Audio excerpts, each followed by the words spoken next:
Big week, guys. It always is. Another week at MrLandcruiser. We've just started on a 1979 BJ40. It's got the 4-cylinder, the 4-speed box. We're tearing it down. As you can see, she's a little bit dusty, but we've got a lot of work ahead of us. Come and check out the body. So we've got our work cut out with this one. When I first seen it in photos, it didn't look so bad. They never do. But this one's been in a rollover and someone's done a lot of bog work. So we're actually going to have to replace a lot of these panels.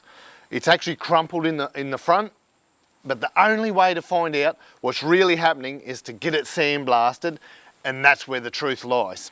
That's resto, but let's go have a look at what's happening mechanical. So over here is an FJ40, 1973. This one came in with a Valiant motor. It's got a Hemi in it. Who wants that? So we're putting a 2F in there, a 4-speed, and a few other things are going on. Rich, what's going on over here? Oh, well, you know the year, right? So it had drum brakes in the front, so we're upgrading it. So we're doing a full disc brake conversion in the front of this. A later model rear axle as well. He's going to be able to pull up on time. He's going to be able to pull up on time, but because of the year, we've got to change the brake lines and everything. It's real involved, man, as it would be. So, but not only that, we've got the 2F, the 4-speed.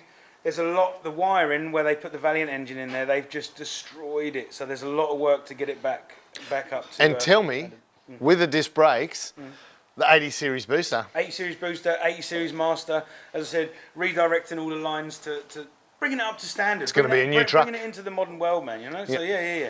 So that'll be good. But anyway, I'm at the stage where I need that master cylinder, so how about you go and get it for me, mate? It's on the shelf. Nice.